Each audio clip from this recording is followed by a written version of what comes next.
Bueno, don Gabriel Cifuentes, buenos días. Juanca, para usted, para Eduardo y para toda la audiencia, muy buenos días. Don Eduardo Hernández, muy buenos días. ¿Qué hubo, Juan Camilo? ¿Qué más? Buen feliz semana, feliz comienzo de una semana muy electoral. Gabriel, también un abrazo. Bueno, varias cosas, por supuesto, para comentar hoy. Les voy a ir desglosando el mapa de la registraduría aquí, de los resultados de las elecciones de segunda vuelta presidencial, porque siempre será bueno encontrar explicaciones a partir de las regiones, de cómo actuaron. Pero antes, me gustaría, don Gabriel, estaba mencionándolo en la apertura de esta emisión, el ganador fue Abelardo de la Espriella, pero también el otro gran ganador fue la Registraduría Nacional. Un sistema electoral que hoy, en el buen sentido de la palabra, y esto hay que decirlo, hombre, cuando uno tiene que chicanear, digámoslo así, de las cosas que tiene en Colombia buenas, hay que hacerlo, don Gabriel. Y si algo nos debemos sentir orgullosos es del sistema electoral colombiano, porque no todos los países cuentan con semejante sistema electoral tan blindado y tan robusto que nos garantiza, por supuesto, el sistema democrático hoy que funcionamos como república, don Gabriel. Juanca, a las 5:20 de la tarde ayer los colombianos ya tenían precontados prácticamente que la totalidad de las mesas en un tiempo récord, con transparencia, con más de 840.000 testigos electorales que son la espina dorsal y la garantía de que el proceso electoral es robusto, porque no son conteos ficticios, son conteos que realizan ciudadanos de carne y hueso como usted, como Eduardo, como yo, y que después pasan a un proceso de escrutinio, el cual es verificado por jueces y notarios, y esta semana, probablemente mañana o pasado mañana, ya tendremos el resultado final del escrutinio. Pero es importante señalar lo siguiente, Juanca y Eduardo: en las últimas, desde hace ya varios años, varias décadas, la diferencia entre el preconteo y el escrutinio ha estado siempre sistemáticamente por debajo del 0,2% en las elecciones presidenciales. Eso quiere decir que hay casi que una identidad entre el preconteo y el escrutinio, lo cual refuerza y da cuenta que es un sistema sólido, que es un sistema robusto, que es un sistema transparente, que además se acompaña de miles de veedores internacionales, de las autoridades, de los ciudadanos, más de 400.000 testigos electorales que fueron designados por los mismos partidos y que podían tomarle fotos a los tarjetones y reportar cualquier clase de anomalía. Yo coincido con usted, Juanca, que además del presidente electo Abelardo de la Espriella, el gran ganador, tanto en esta segunda vuelta, en la primera vuelta y en las parlamentarias, ha sido una registraduría que ha mostrado estar a la altura de las exigencias democráticas en nuestro país. Edu, una cosa para anotar aquí, la silla vacía hizo un histórico de diferencias de escrutinio y preconteo que se lo recomiendo, la verdad es muy bueno, desde 2010. Les voy a leer los datos. 2010 primera vuelta, la diferencia fue 0.09 del escrutinio al preconteo. 2010 segunda vuelta, 0.13. 2014 segunda vuelta, no hubo diferencia, marcó 0. 2018 segunda vuelta, 0.09, la diferencia entre el escrutinio y el preconteo. 2022 segunda vuelta, marcó 0, no hubo diferencia. 2026 primera vuelta, la que tuvimos ahorita, 0.04, Edu. Sí, y evidentemente son números que parecen muy pequeños, pero ante esta votación histórica que hubo en Colombia, nunca antes habían votado tantas personas, una participación del 63% del censo electoral. Eso nos debe alegrar a todos, Juanca, porque esto quiere decir más colombianos involucrándose en todo el sistema electoral. Evidentemente, cuando hablamos de una diferencia tan pequeña, pues en todo caso sí es interesante saber cuál va a ser esa diferencia. Poniéndolo, digamos, no en porcentaje, sino en números, ese análisis arrojaba que más o menos podría haber algún tipo de diferencia de 50.000 votos, lo cual no quiere decir que son 50.000 votos que se le restan a Abelardo y se le suman necesariamente a Cepeda. Podría también ser que se le suman al otro lado, es decir, esto puede ir y venir. Entonces, claro que es importante este tema de los escrutinios, de la certificación del Consejo Nacional Electoral, pero coincido con usted y con lo que decía Gabriel, aquí digamos, hemos visto un sistema electoral absolutamente robusto, halagado por todos los observadores internacionales. Esta mañana hablábamos con el senador Bernie Moreno, que vino como parte de ese equipo de observación internacional, y nos decía que inclusive querían recomendar allá en California y en Estados Unidos el sistema electoral colombiano, porque considera que es bastante robusto, pero además aquí hay algo, Juan Camilo, que nos debe, creo yo, llevar a la tranquilidad a todos, y es que usted aquí en Colombia tiene la posibilidad de ver el papelito, de que hay seres es bien humanos. curioso eso, ¿no? Claro, hay seres humanos, hay papeles rayados, Manual. y donde usted si quiere ir a verificar por quién votó el señor Gabriel Cifuentes, encuentra el voto exactamente como él lo depositó. Y si no lo encuentra como él lo depositó, pues hay los mecanismos y las maneras para, evidentemente, hacer todas estas denuncias. Entonces, ensombrecer ahorita el panorama electoral cuando esta diferencia es tan apretada, pues creo yo sí genera una serie de tensiones por ahora inconvenientes. Lo que conviene ahora, mi querido Juanca, es esperar esos escrutinios, las certificaciones, y que efectivamente lo que se informó ayer frente a las verificaciones que están haciendo los jueces hoy, pues que eso sea lo más apegado a la realidad. Exactamente. Mire lo útil que son los concursos de méritos. ¿El registrador cómo se elige? Por concurso de méritos. Se presenta una lista, ¿no? Y además involucrando a las diferentes ramas del poder. Exactamente. Y mire el registrador que tenemos hoy, que es un registrador que ha estado a la altura de las circunstancias y respondiendo técnicamente cada señalamiento que inclusive se hizo desde el presidente de la República, que es bien interesante y un punto también para mirar acá. Tendremos en el plazo de 3 días, que es lo que se ha demorado el escrutinio, un escrutinio que avanza a toda marcha. Desde anoche el escrutinio municipal hoy está muy avanzado. Vamos a ver en segundos, también vamos a entrevistar al Consejo Nacional Electoral. Le metemos mano a la política, si les parece bien, al análisis. Entonces, al por qué perdió Iván Cepeda, por qué ganó Abelardo de la Espriella, y quiero arrancar por este mapa. Si me ayuda producción a ponchar los resultados, porque dije que por ciudades lo voy a analizar, y quiero arrancar por Bogotá. La diferencia, Gabo, que Petro ganó en comparación con Rodolfo Hernández hace 4 años era de 20 puntos. 20 puntos le sacó al candidato Rodolfo Hernández en Bogotá Gustavo Petro hace 4 años. Hoy la diferencia, Edu y Gabriel, es de solo 7 puntos. Que ahí empezamos a explicar un poco el porqué de la victoria de Abelardo de la Espriella, Gabo. Sí, vea, Juanca y Edu, siempre en análisis político hay 2 joyas de la corona que se han históricamente confirmado como las 2 regiones que, si bien no definen presidente, y son Bogotá y la costa Caribe, porque sumadas acumulan casi el 33% del censo electoral. Lo curioso en estas elecciones es que ni en primera ni en segunda vuelta Iván Cepeda, ganando tanto en Bogotá como en la costa Caribe, logró la presidencia, y eso se debe en gran medida en que, a pesar de que tanto en la costa Caribe y en Bogotá tuvo una votación superior a Abelardo de la Espriella, perdió terreno proporcionalmente frente a los votos que había tenido Gustavo Petro en el 2022. Es decir, que la derecha en estas 2 plazas que son tan importantes recortó mucho camino, y eso pudo haber sido fundamental para la victoria de Abelardo de la Espriella. Además, incluso recuerde, Edu y Juan Camilo, que en las elecciones del 2022, en la segunda vuelta con Rodolfo Hernández, Petro logró sacar 500.000 votos adicionales comparados con los votos que había sacado en primera vuelta.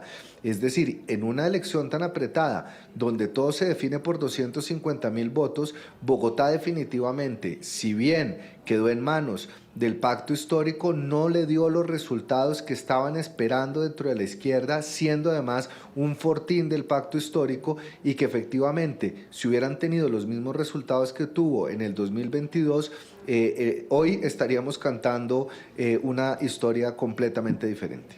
Edu.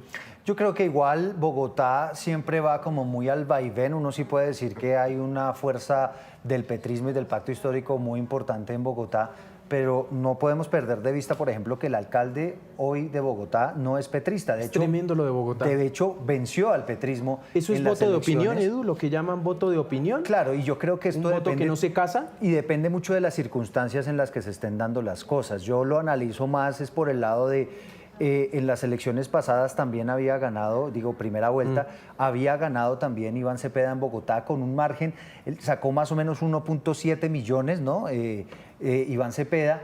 Y Abelardo de la Espriella había sacado 1.5. Quedaban ahí, digamos, como en ciernes esos otros votos y podría uno pensar que fueron muy repartidos entre la derecha y la izquierda. Sin embargo, si usted lo ve a nivel nacional, lo que uno puede ver es que sí, Iván Cepeda, me atrevería yo a decir, Gabo, no sé si usted coincide conmigo, en que atrapó mucho más voto de centro que Abelardo de la Espriella, y esa es la razón por la cual se cierra mucho la diferencia cuando comparamos los resultados de la primera y de la segunda vuelta entre los dos candidatos, ¿no? Que ese es un análisis bien, Gabo.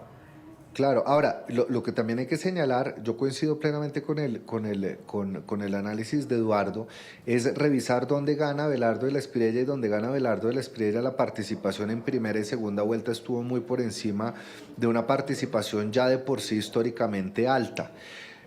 Pero lo que vemos nosotros en esta segunda vuelta es que esa remontada de Iván Cepeda en todo caso no es despreciable.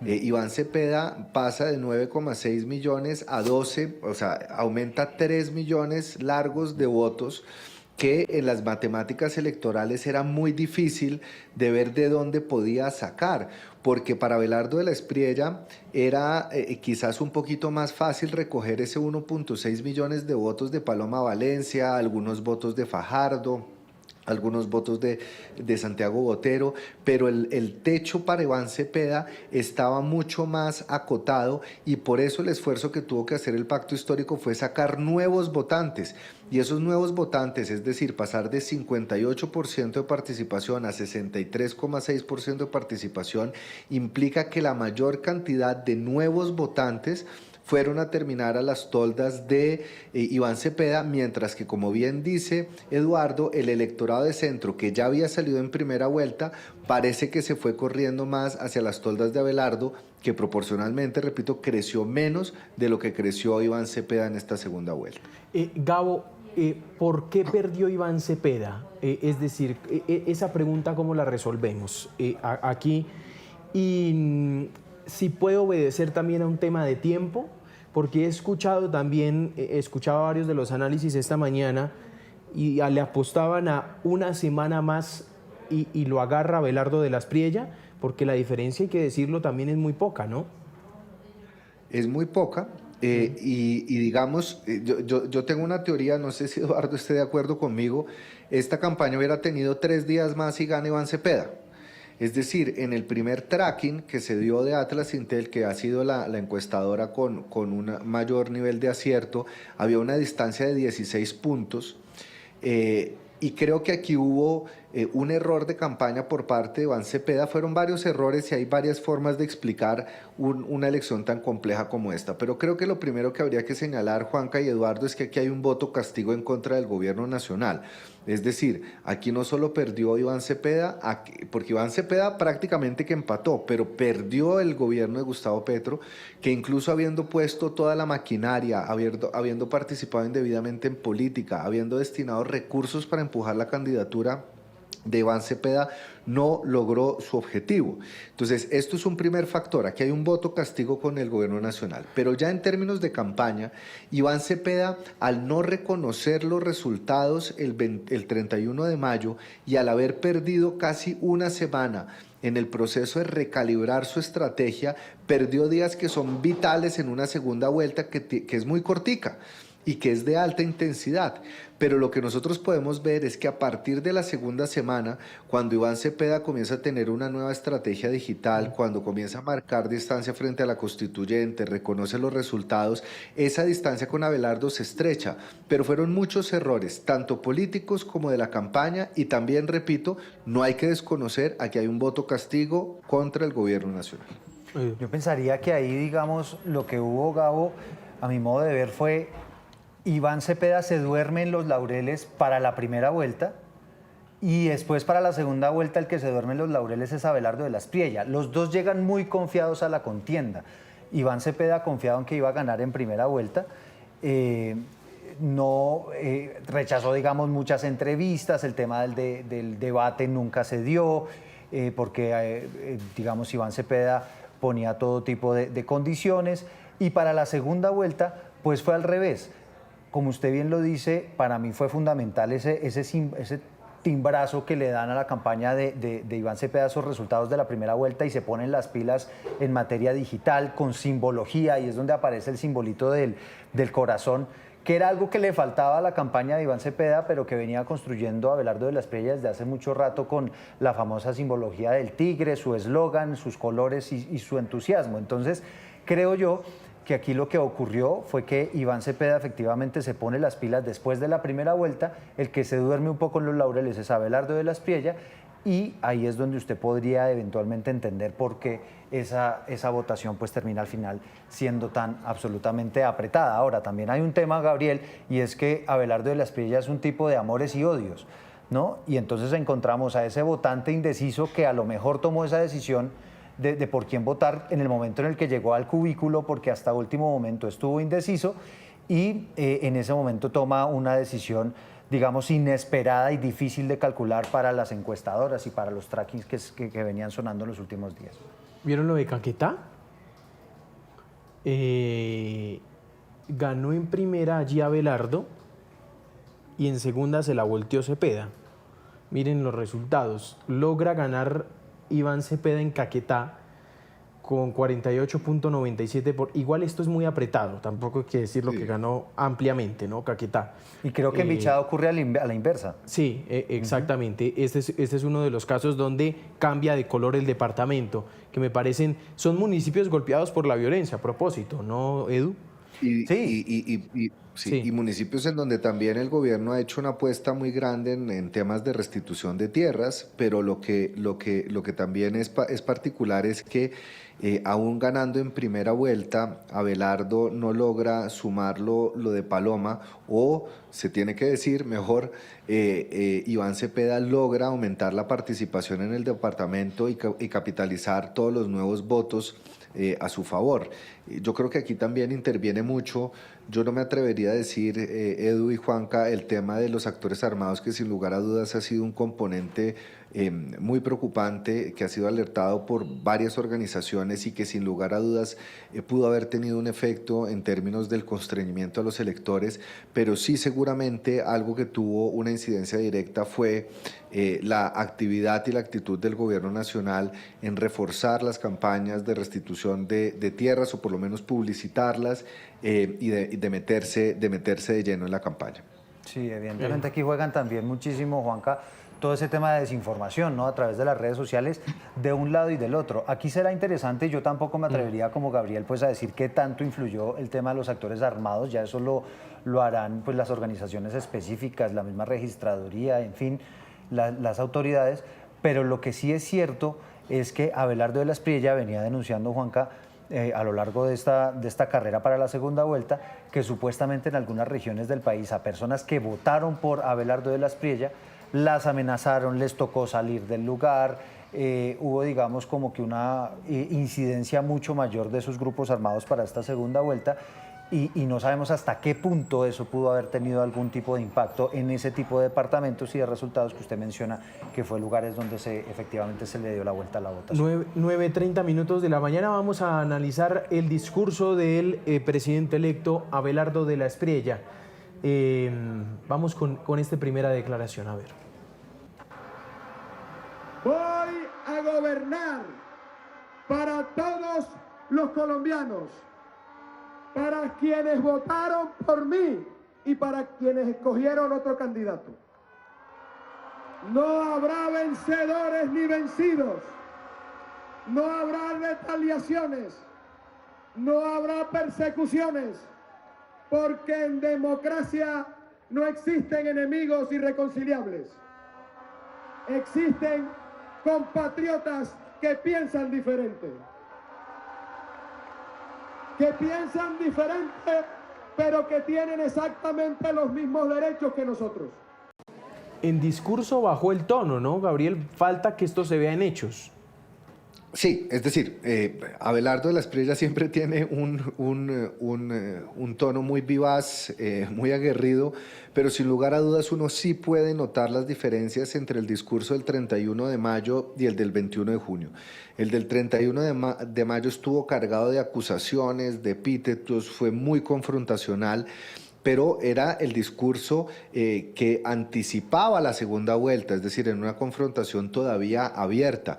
Este discurso ya del día de ayer es el discurso de reconocimiento, reconociéndose como presidente electo, incluso citando su función constitucional de ser el símbolo de la unidad nacional y sobre todo con unos resultados en donde los márgenes de su victoria fueron muy reducidos, lo cual también Juanca y Eduardo demuestra que Abelardo de la Espriella va a tener que entrar a gobernar, algo que ya lo sabíamos, esto es de perogrullo, pero un país francamente dividido entre dos opciones diametralmente opuestas y muy seguramente el presidente electo Abelardo de la Espriella sabe que ya a partir de este momento se tiene que quitar el gorro de candidato y ponerse la ruana de presidente y actuar en consecuencia. A él como presidente no le conviene tener un país dividido, atizado, que esté al borde de la violencia política, que puedan generarse situaciones de ingobernabilidad.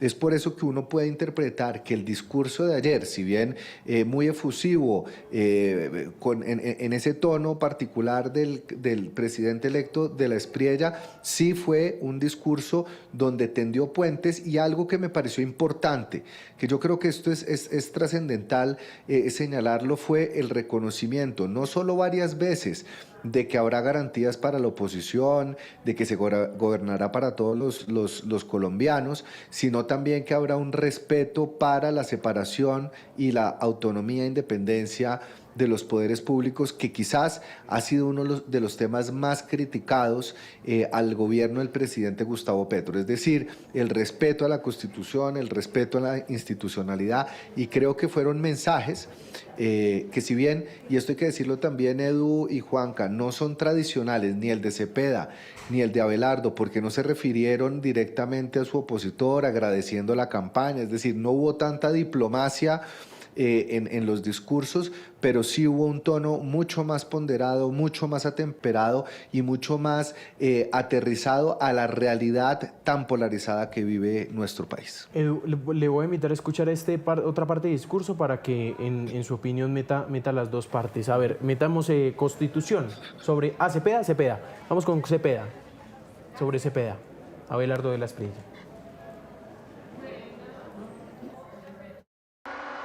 Al senador electo Iván Cepeda le digo, tendrá todas las garantías para ejercer la oposición, siempre y cuando sea dentro del marco constitucional y legal. Pero se lo dejo muy claro, señor senador electo Iván Cepeda, ni se le ocurra estimular la violencia. Absténgase de sembrar el terror. Bueno, ahí estaba Edu. Pues mire, yo creo que los colombianos vivimos ayer dos momentos de mucha expectativa. El primero, por supuesto, conocer los resultados, quién iba a ser el ganador de las elecciones.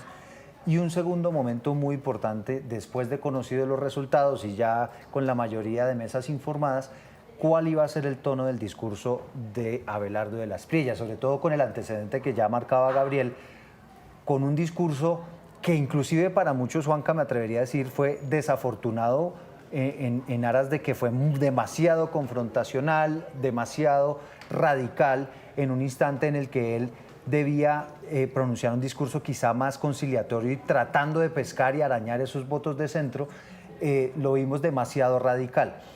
Y el momento en el que ocurre este discurso, Juanca, también es importante.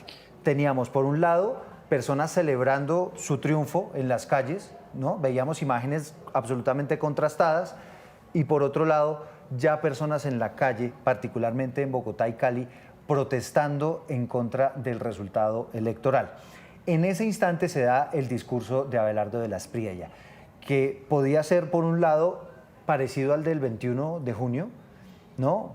Digamos que eso hubiera sido bastante desafortunado en aras de las tensiones que habían en Colombia, o un discurso un poco más ya hablándolo como presidente de la República y, como decía Gabriel, con un esfuerzo más conciliatorio.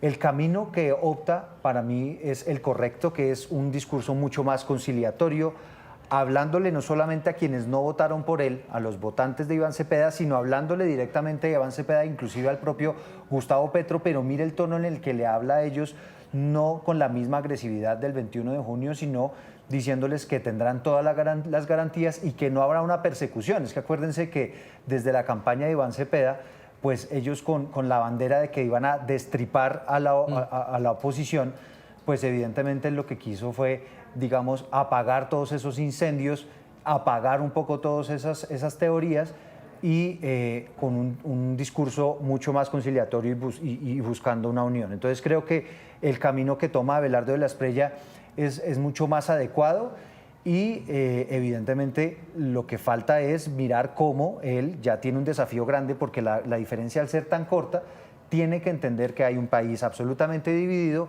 y cómo efectivamente esos puentes los lleva a la práctica, cómo logra, evidentemente no sé si en algún empalme, ¿no? Son imágenes que son difíciles de prever en este momento, pero sí es importante que Abelardo de la Espriella empiece a pensar en cómo tender puentes con esa otra mitad de Colombia que piensa muy distinto a él. Vamos a revisar Constitución y para darle la palabra a Gabo.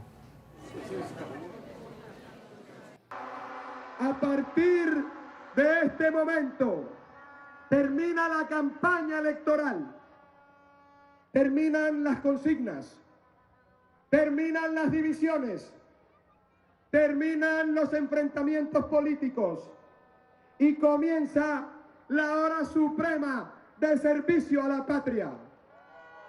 Por eso quiero empezar refrendando el juramento que hice frente al busto de mi maestro, el doctor Álvaro Gómez Hurtado, en mi alma mater, la Universidad Sergio Arboleda.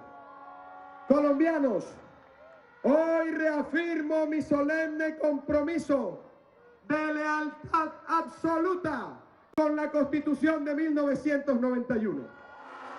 Juro defender la Constitución con extrema coherencia para evitar que la destruyan. Bueno, ahí estaba, Gabo, la Constitución y el respeto para ella. Es que yo creo que eso es un mensaje que puede tener una doble interpretación. Lo primero, como lo veníamos señalando, este fantasma de la constituyente, estos 4 años donde desde el Ejecutivo y el presidente ha desconocido o ha peleado con las decisiones de la Judicatura, donde ha entrado en una ruptura institucional con el Congreso de la República, donde ha puesto en tela de juicio la autonomía de los poderes públicos, generó también un ambiente de zozobra, de miedo, que no solo le costó a Iván Cepeda, sino que reforzó el mensaje de la oposición en sentarse en una defensa férrea de la Constitución y de las instituciones. Entonces esto confirma un poco lo que ha sido el tono, lo que ha sido la propuesta de aferrarse a la Constitución y a las instituciones.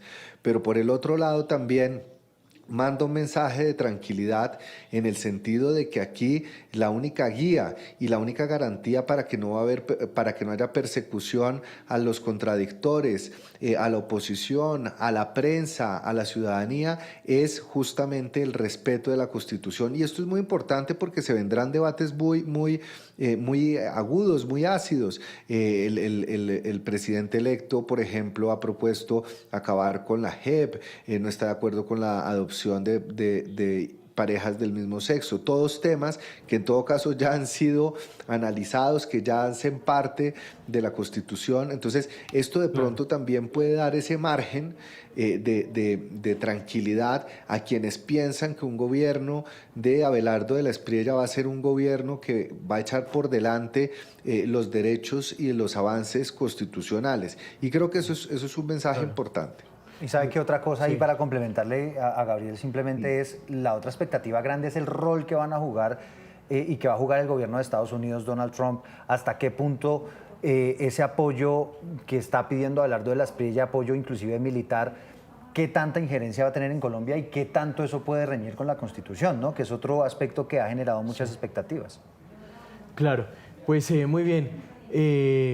Don Gabriel, gracias. Juanca, Eduardo y a toda la audiencia, han sido unas jornadas muy intensas. Se vendrán muchas cosas en adelante para analizar. Se viene la confirmación del gabinete, el empalme.